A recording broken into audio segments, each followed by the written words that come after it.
Cocktail বিস্ফোরণ ঘটানো হয়েছে এবং এনসিপি নেতৃত্ব যে গাড়ি বহর নিয়ে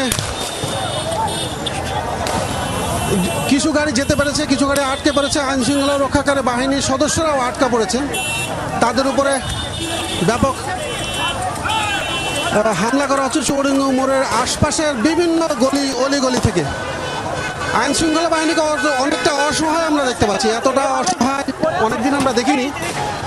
যেখানে গোপালগঞ্জের জাতীয় নাগরিক পার্টি বা এনসিপির সমাবেশ শেষে হঠাৎ করেই উদ্ভূত হয় এক চরম উত্তেজনাপূর্ণ পরিস্থিতি।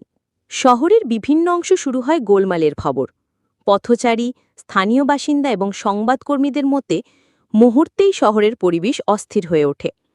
সমাবেশ শেষ হওয়ার পরপরই বিভিন্ন এলাকায় গঠিত হতে থাকে অরাজক পরিস্থিতি। চৌরঙ্গী মোড়ে সবচেয়ে বড় ঘটনাটি ঘটে, যেখানে এনসিপি নেতাদের গাড়িবহর ঘিরে সংঘটিত হয় বিশৃঙ্খলা। আশপাশের অলিগলি থেকে বিভিন্ন ব্যক্তি এসে শুরু করে ছোড়াছুড়ি, যা শহরের মানুষের মধ্যে ভয় ও আতঙ্ক ছড়িয়ে দেয়। ভিডিও চিত্রে দেখা যায় বিভিন্ন দিক থেকে আসা মানুষজন রাস্তার ওপর কিছু নিক্ষেপ করছে এবং তা ঠেকাতে হিমশিম খাচ্ছেন আইন শৃঙ্খলা রক্ষাকারী বাহিনীর সদস্যরা। এই সময় পরিস্থিতি সামাল দিতে পুলিশের পাশাপাশি সেনা সদস্যদেরও দেখা যায়। ঘটনাস্থলে দায়িত্ব পালন করতে গিয়ে বাধার সম্মুখীন হন তারা। সাধারণ মানুষের নিরাপত্তা নিশ্চিত করতে সেনাবাহিনী যখন পদক্ষেপ নেয়, তখনই চলতে থাকে উত্তেজনা। কয়েকটি মুহূর্তে তাদেরও পিছু হটতে দেখা যায়। পরিস্থিতি এমন পর্যায়ে পৌঁছায় যেখানে কারো পক্ষেই তা দ্রুত নিয়ন্ত্রণে আনা সম্ভব হয়ে ওঠে না।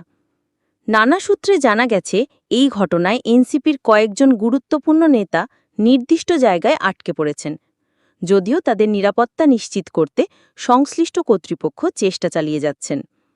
শহরের চারপাশে থমথমে পরিবেশ বিরাজ করছে। দোকানপাট বন্ধ, সড়কে লোকজন কম। মানুষ আশঙ্কায় ঘর থেকে বের হতে চাইছে না।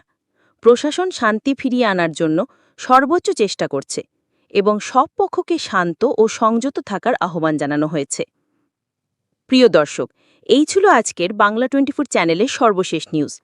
নিয়মিত নিউজ আপডেট দেখার জন্য বাংলা 24 চ্যানেলটি সাবস্ক্রাইব করতে ভুলবেন না। দেখা হচ্ছে খুব শীঘ্রই নতুন আরেকটি ভিডিওর সাথে থাকার জন্য ধন্যবাদ।